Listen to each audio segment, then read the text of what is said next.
Vamos a dar comienzo a nuestro estudio bíblico.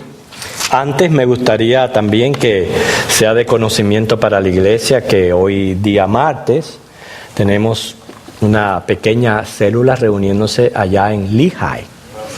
Nuestros hermanos de Lehigh están reuniéndose, teniendo su devocional, su tiempo de oración y canto. Me alegro muchísimo de esto porque, hermano, la distancia es larga y estamos contentos que ellos, o sea, que también parte de la iglesia reuniéndose allá en Lehigh.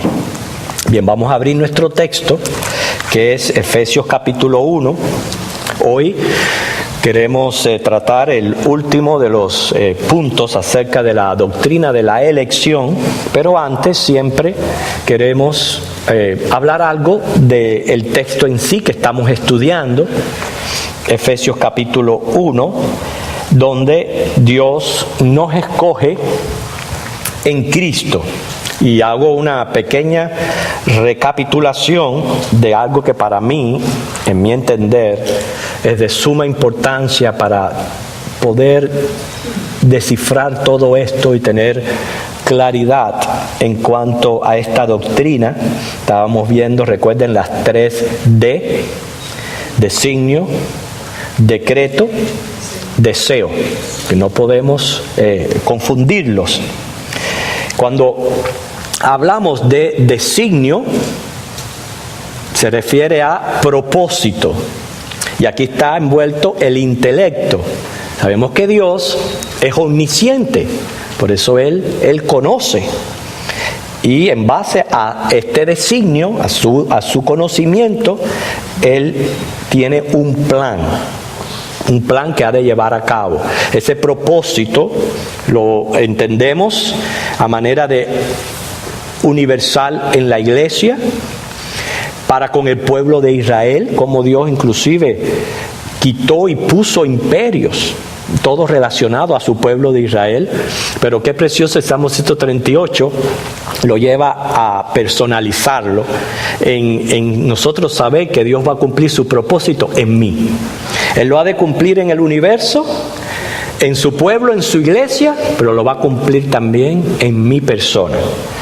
Cuando hablamos de decreto, entonces tenemos que pensar en la voluntad de Dios, y en este caso Dios es soberano. O sea, cuando entendemos que cuando el hombre fue creado a su imagen, según su intelecto, el hombre es un ente pensante pero finito. Según la voluntad, estuvimos hablando cómo Adán y Eva, en efectivo, ejercieron libre albedrío, pero solo ellos. Por eso ya esa palabra usted no la va a encontrar en el resto de la Biblia. No la va a encontrar, porque de ahí eso no quiere decir que el hombre no tenga voluntad. No confunda voluntad con libre albedrío. Libre albedrío era esa posibilidad que tenía el hombre de mantenerse en comunión o en santidad, o caer como hizo, que cayó. Pero de ahí en adelante, el hombre natural, su voluntad es rebelde. El hombre, nosotros los creyentes, al haber sido regenerados, ahora nuestra voluntad, y hay que seguir diciendo, rebelde, porque no hacemos todo el tiempo la voluntad de Dios. Y recuerde que precisamente pecar es imponer nuestra voluntad por encima de la de Dios. Así que quien no peca, pues entonces nuestra voluntad es rebelde, pero está siendo santificada. ¿Ve? Y está experimentando un progreso en su santificación, hasta que cuando seamos glorificados, entonces ya nuestra voluntad va a ser santa, perfecta por la eternidad. O sea, eso es hablando de designio, decreto, pero también está el deseo, que es el querer, que vimos en el estudio anterior como Dios expresa su querer y deseo, que todos los hombres sean salvos, porque trata su emoción. Dios es amor.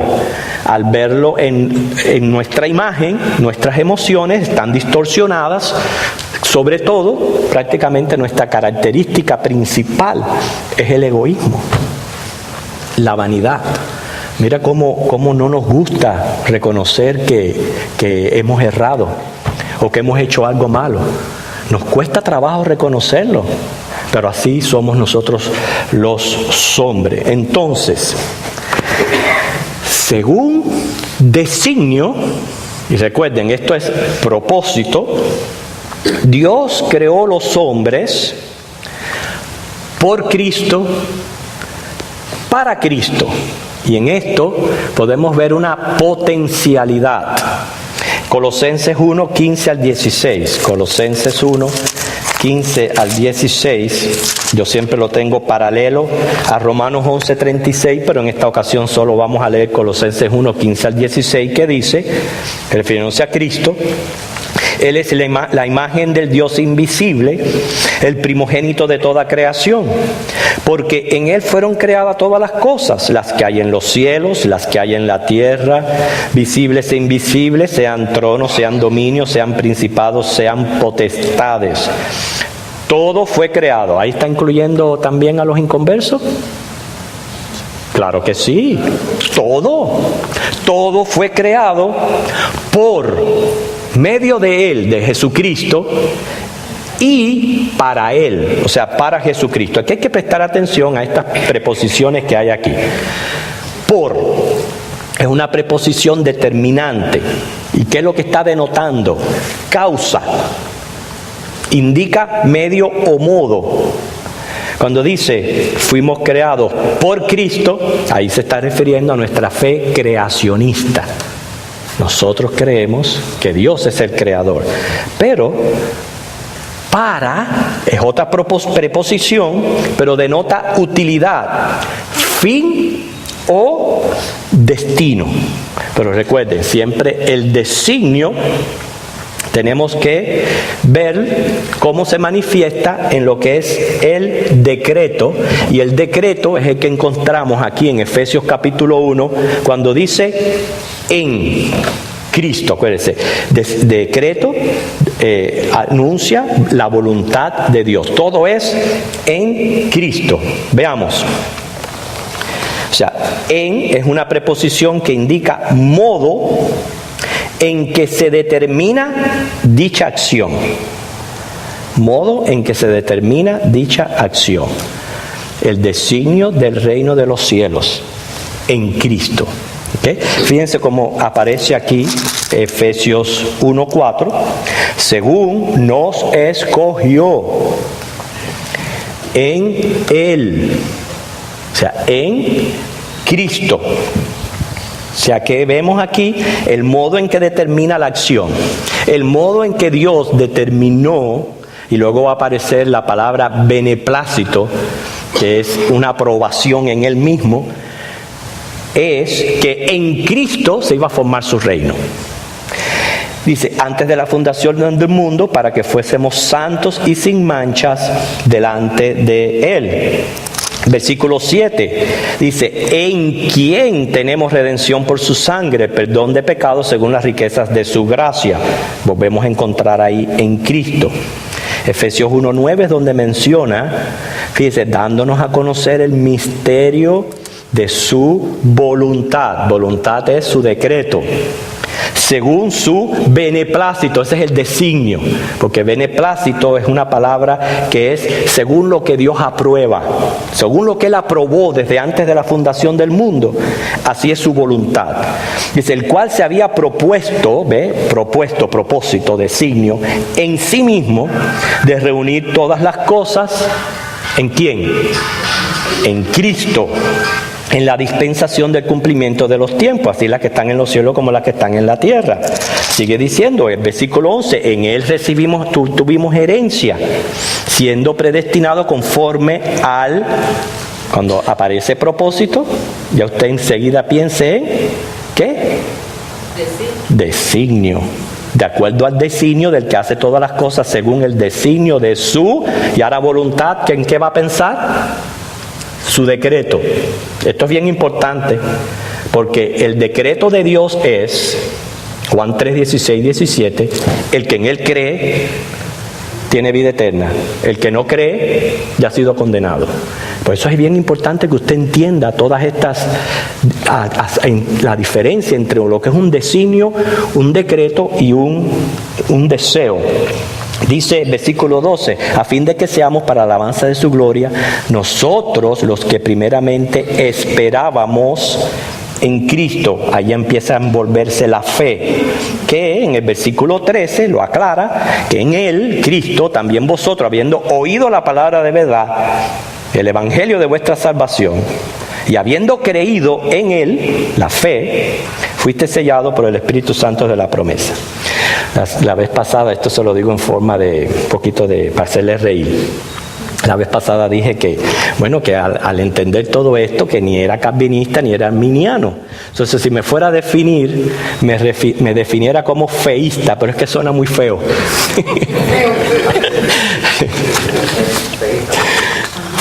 Pero vemos aquí involucrada la fe. Fíjense, quiero ponerle dos ejemplos de lo que es escoger. ¿Cuántos, por lo menos yo los recuerdo muy bien, recordamos los años escolares, cuando en la clase de educación física se formaban dos equipos, seleccionaban capitanes y estos iban escogiendo jugadores? ¿Se recuerdan? ¿Cuántos? ¿Qué pasaba? Que iban escogiendo los mejores y dejando de último a los que jugaban mal. Claro, inevitablemente, los primeros se sentían orgullosos, erguidos, pasaban al frente con su pecho elevado. ¿Y qué pasaba con los que iban quedando atrás y más al último? Claro que la autoestima iba por el piso.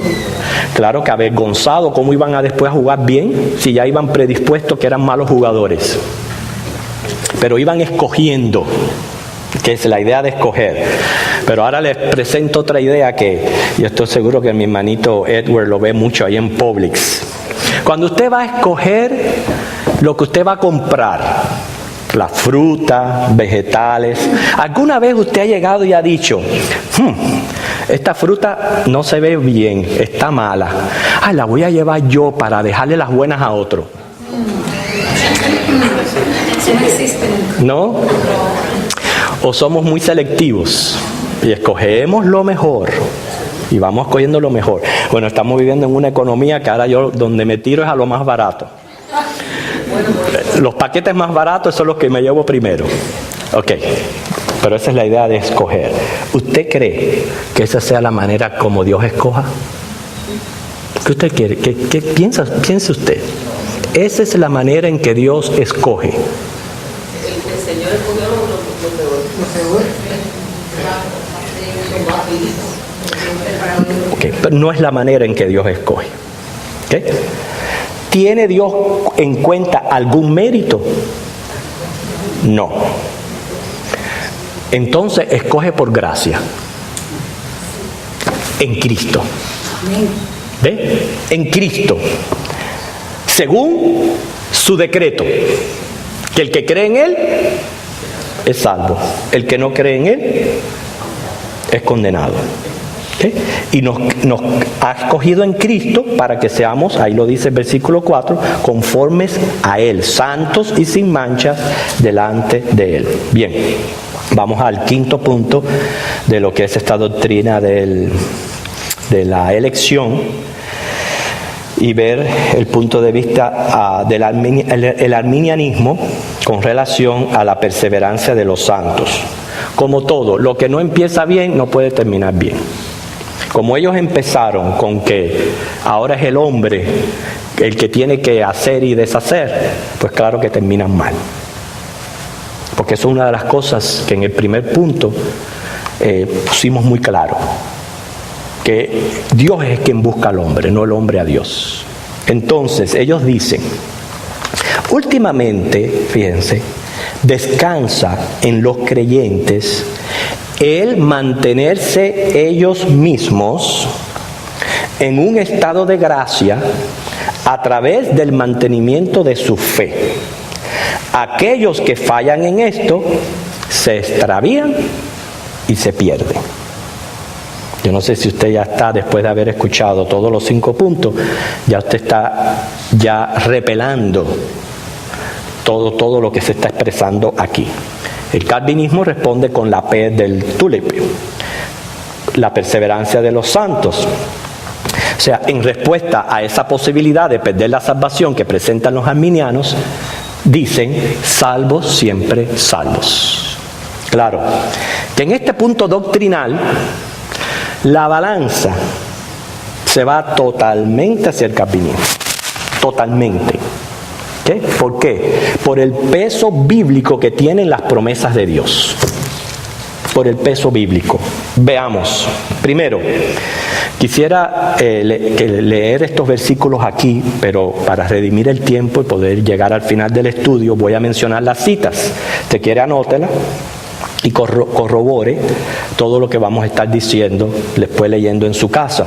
Pero bien, Hebreos 6, 17 al 20 es uno de los preciosos pasajes donde Dios dice que Él no es mentiroso y que Él va a cumplir sus promesas. ¿Okay? Hebreos 6, 17 al 20. Les leo 2 de Corintios 1, 20 al 22. Dice, porque todas las promesas de Dios son en Él sí y en Él amén, por medio de nosotros para la gloria de Dios. Y el que nos confirma con vosotros en Cristo, y el que nos ungió es Dios, el cual también nos ha sellado y nos ha dado las arras del Espíritu en nuestros corazones.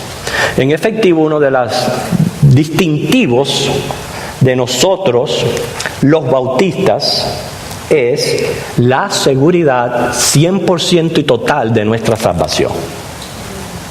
Y repito, por el peso de las promesas bíblicas. Primera de Juan 5, 11 y 12 dice, el que tiene al Hijo tiene la vida.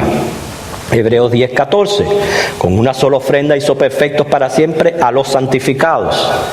Primera de Pedro 1, 5, somos guardados por el poder de Dios mediante la fe para alcanzar la salvación que está preparada para ser manifestada en el tiempo postrero. O sea que yo lo que veo aquí es, y algo para mí es muy crítico. Por eso sí, yo acepto a mis hermanos arminianos, son nuestros hermanos porque están en Cristo y le han profesado como Señor y Salvador. Pero yo no puedo dármela de la mano con ellos cuando se está poniendo en duda lo que Dios me ha prometido en la Biblia. Lo siento, no puedo. No puedo. Primeramente, fíjense para que ustedes vean. Si Dios nos está prometiendo la salvación por gracia, ¿verdad? ¿Cómo yo voy a decir que voy a perder la salvación? ¿No es poner en duda lo que Dios está prometiendo? ¿No es hacerle mentiroso?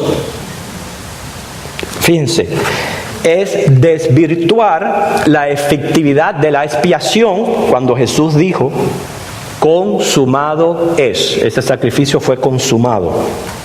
Para mí es darse la mano con los judaizantes de aquella época. Recuerden que imponían el cumplimiento de la ley para justificación. Darse la mano con los católicos y sus 9 sacramentos y la teoría del purgatorio. Claro que sí, es darse la mano. Porque tú estás diciendo con lo que tú estás declarando que lo que Dios hizo está incompleto, que necesita tu ayuda y tu parte. No es así. O sea, es añadir a una obra que fue realizada a la perfección. Fíjense que Hebreos 10, 12 al 14 dice, con una sola ofrenda fuimos hechos perfectos para siempre. No dice hasta un momento, hasta aquí o hasta allá. Hasta siempre. Entonces, para mí, eso sí es caer de la gracia. Caer de la gracia no es perder salvación. Caer de la gracia es cuando tú comienzas a poner tus méritos para autojustificarte delante de Dios. Eso es caer de la gracia. Eso es lo que hacían los judaizantes con la ley. En este caso, eso es lo que hacen los arminianos. Al decir que ahora descansa en el creyente el mantenerse para salvación si no la pierde. Claro que eso es autojustificación, caer de la gracia. Entonces, vamos a responder a 4 argumentos arminianos, pero antes, permítanme decirles, ¿para qué usted cree que fue enviado el Espíritu Santo? Si fuera diferente, una vez que Jesús completó la obra y ya se va y asciende al cielo, pues ya nos deja que nosotros, por nuestra cuenta, solos, lo busquemos, prediquemos a que si queremos o no queremos, que recibamos a Cristo sí o no, que nos mantengamos en Él. Pero no fue así. Fíjese, le dijo a los discípulos, ustedes no pueden hacer nada hasta que no venga el Espíritu Santo y haga habitación en ustedes. Jesús, por otro lado, dijo, si separados de mí nada podéis hacer. Por eso es que esa es nuestra seguridad. El Espíritu Santo, no solamente que estamos justificados en Cristo por su sacrificio, sino ahora el Espíritu Santo en mí, santificándome y guardándome en su poder. Por eso es que nuestra salvación está siempre segura. Yo no me puedo dar la mano con una persona que está negando o desmintiendo lo que Dios promete. Los aceptos son nuestros hermanos. Bien. ¿Sabes qué? Siguen desvirtuando la obra de Cristo en la cruz. Quizás no lo ven tan crítico, pero yo sí lo veo crítico. Para mí sí es crítico. De que Cristo haya hecho una obra en la cruz perfecta y que haya sido consumada y que yo venga por otro lado a desvirtuarla. No sé si usted está viendo el peso de lo que yo estoy diciendo aquí. No podemos estar de acuerdo. Por eso yo le dije, en este punto la balanza se va totalmente para el lado de la perseverancia de los santos. Yo he tenido oportunidad, obviamente, de argumentar con personas arminianas y ver cuáles son sus puntos en que ellos se basan que la salvación se pierde. Yo le tengo los 4 puntos, ojalá me dé tiempo a presentarlos. Número 1, ellos dicen que una persona puede ser borrada del libro de la vida.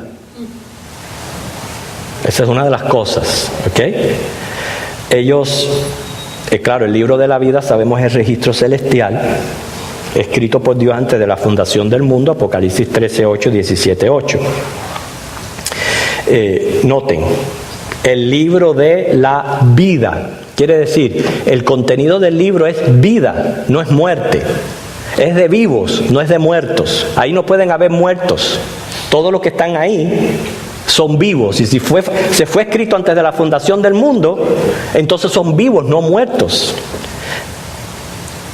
Claro, sabemos que son los que han nacido a la familia de Dios.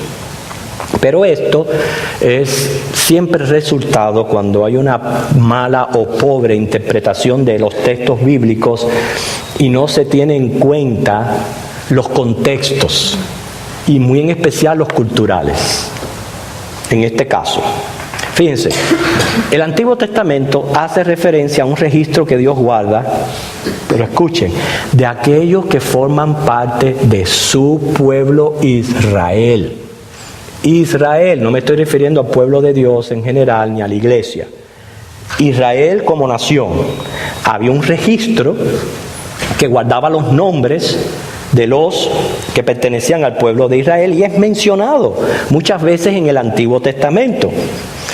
Entonces, como hay pasajes, por ejemplo, Éxodo 32, 32, que dice, ráeme, Israel es borrar o raspar, ráeme de tu libro que has escrito. Y Jehová respondió, al que pecare contra mí, a este yo raeré yo de mi libro. Pero ¿a qué libro se está refiriendo? Vamos a ver después.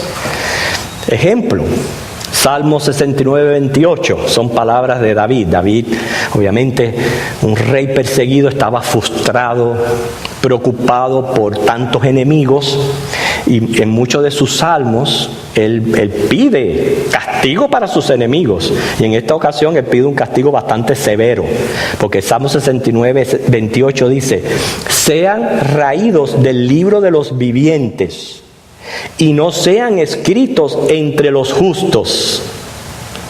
Fíjense lo que quiere decir esa frase.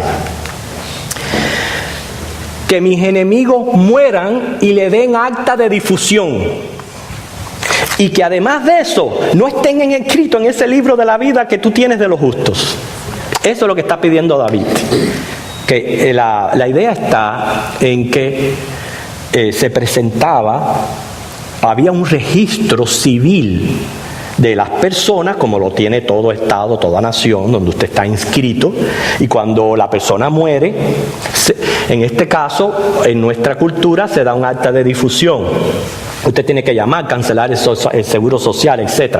Pero en aquel entonces lo que se hacía era raspar o borrar de ese libro. Pero entonces ellos dicen, no, porque Apocalipsis 3:5 dice, el que venciere será vestido de vestiduras blancas y no borraré su nombre del libro de la vida. Y ahí está la mala interpretación, porque se está usando como ejemplo de lo que se solía hacer con el registro civil normal, que una persona muera y se borre. Entonces la oración aquí es, o la promesa es, con los míos, yo no voy a hacer como hace el registro civil o social, sino pueden estar tranquilos, que como es un libro de vida, no borraré sus nombres de ese libro, como se borran del libro civil. ¿Ven la idea de por qué Apocalipsis 3:5 habla de esa manera?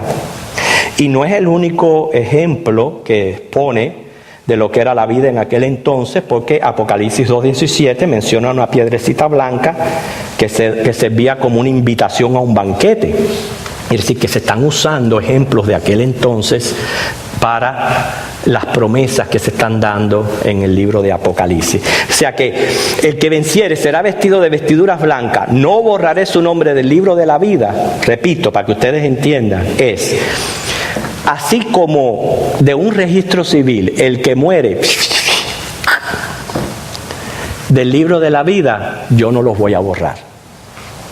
Pero eso no quiere decir que estuvieron y que después Dios los borró. Pérdida de salvación. No es lo que significa. Además, la pérdida de salvación es un concepto, contradice el contexto general de las Escrituras. Y voy a disparar versículos. Primero, Efesios 2:8 y 9 dice, la salvación es por gracia por medio de la fe. Cuando entendemos el concepto de gracia, sabemos que no hay obra ninguna en el ser humano. Ya hemos mencionado la eterna perfección en Cristo, Hebreos 10:14. La perseverancia del creyente en el Espíritu. Mire, este sí quiero leerlo, Juan 10, 27 al 30. Juan 10, 27 al 30.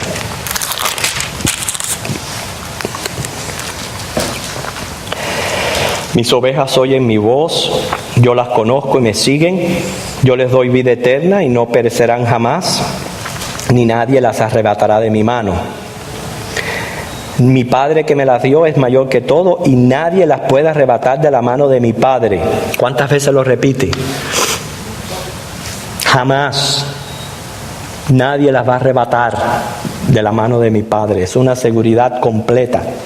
Tenemos el concepto del sello del Espíritu, Efesios 1, 13, 14. La promesa divina que tanto nos gusta a nosotros leer en Romanos 8, 31 al 39, donde Pablo dice, yo estoy seguro, nada me va a separar del amor de Dios que es en Cristo Jesús, Señor nuestro. Y menciona todo aspecto de la vida, que nada nos va a poder separar de Él. Además, somos guardados por el Señor. Juan 17:12, Jesús ora diciendo, cuando estaba con ellos en el mundo yo los guardaba en tu nombre. A los que me diste yo los guardé. Ninguno de ellos se perdió, sino el hijo de perdición para que la Escritura se cumpliese. Primera de Pedro 1:5 dice, guardados por el poder de Dios. Entonces yo les dije, lo que empieza mal, termina mal. Si usted está empezando diciendo que ya Dios hizo su parte, que ahora todo lo tiene que hacer usted, pues es obvio que al final usted diga, bueno, pues yo también, está en mí el perseverar, porque de lo contrario pierdo mi salvación. Pero no nos asombre que precisamente de iglesias tipo arminianas han surgido o se ha infiltrado muchas de las sectas modernas como el G12, el movimiento de la fe, la confesión positiva, la teoría de la prosperidad. ¿Por qué? Porque es un endiosamiento sutil que lo que está haciendo es elevando la criatura por encima de Dios. Recuerden lo que el diablo le dijo a Adán y a Eva. No sabe Dios que el día que comas serás como Él. Eso es lo que se está manifestando en todas estas iglesias hoy día que originalmente eran arminianas. Pero como tenían esa mentalidad, claro que ahora es muy fácil que venga el enemigo y los engañe y les diga: el poder está en tu boca, demanda, embaraza la idea en tu mente y hazla por hecha, porque todo eso es el endiosamiento sutil de la criatura por encima de la de Dios. Tenemos otras 3 razones, pero ya el tiempo ya se ha ido avanzando. Solamente las quiero mencionar, me hubiera gustado argumentarlas, pero yo pienso que lo que hemos dicho ya es bastante suficiente, ¿verdad? Pero, por ejemplo, ellos dicen que no puede ser posible que una persona haga una decisión por Cristo y luego pues se aparte al mundo y ya sea siempre salva. Es que no es así como funciona el Evangelio. No es así. Primeramente, y repito, ninguno de nosotros puede definitivamente ni condenar ni salvar a nadie. Yo sé, dice Mateo 7:20, por sus frutos los conoceréis. Según los frutos, puede ser que cualquier profesión de esa fe no haya sido genuina. Pero eso no quiere decir que en un futuro no pueda proceder al arrepentimiento. Es más, esa es la esperanza que guardamos todos nosotros que tenemos familiares inconversos, que en un futuro puedan proceder al arrepentimiento, un futuro lo más pronto posible, y manifiesten su fe. Pero claro, por los frutos que están dando en el momento, aunque una vez hicieron una decisión por Cristo, muy probable esa fe no fue genuina. Por eso hay que tener mucho cuidado cuando uno va a presentar el Evangelio, a apelar, a emocionar y no dar un buen conocimiento de lo que es el Evangelio, o sea, al intelecto. Que la fe viene por el oír la palabra de Dios. Y eso es lo que pasa en muchas de estas iglesias arminianas. Provocan una atmósfera emocional que cualquier persona influenciada por la emoción hace decisión de la cual nunca fue convencida por el Espíritu Santo, porque le falta conocimiento, y por eso es que vienen los falsos profesantes o personas que luego pueden inclusive, como dice Hebreos 6, pueden probar dones celestiales, me refiero a bautizarse, pueden participar de las bendiciones espirituales al asistir a la iglesia, confraternizar con la comunidad cristiana, hacerse miembro y cuando muera ir al infierno. Lo pueden. La Biblia de Dios tiene palabra para todos, porque recuerden, fuimos creados por Cristo para Cristo, todos los hombres. Entonces, en la Biblia hay palabras para el incrédulo. Hebreos 3, 7 al 19 le habla al incrédulo. Obviamente en la Biblia hay mucha palabra para el crédulo, para nosotros, pero también hay palabra para el apóstata. Hebreos 6 del 4 al 6, Hebreos 12 del 14 al 17, es palabra para apóstata. Entonces usted sabe la diferencia entre un incrédulo y un apóstata. Un apóstata es un peor estado porque fue una persona expuesta a la revelación de Dios, pero después se apartó de aunque estuvo expuesto a la verdad, se fue a la mentira. Eso es peor que haber sido un incrédulo. Para ellos también hay palabra. O sea, yo no puedo tomar estos versículos y por lo que en ellos dicen ya decir que la salvación se puede perder, porque entonces no estaría de acuerdo como hemos dicho, a todas las promesas de Dios. Es cierto que la vida cristiana es un llamado a santidad, creciendo en temor y amonestación del Señor. Rápido, la tercera postura que ellos tienen es que los pecados que Jesucristo perdonó en la cruz son solamente los pasados. Los posconversión no están pagados. Solamente los preconversión. Sabemos que no es así. Quizás no lo podemos concebir mucho, pero en efectivo, en la cruz del Calvario, Jesucristo pagó por todos los pecados. Colosenses 2, del 13 al 14.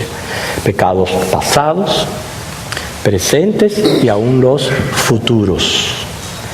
El sacrificio de Cristo en la cruz lo que hizo fue que nos justificó en nuestra condición de pecadores.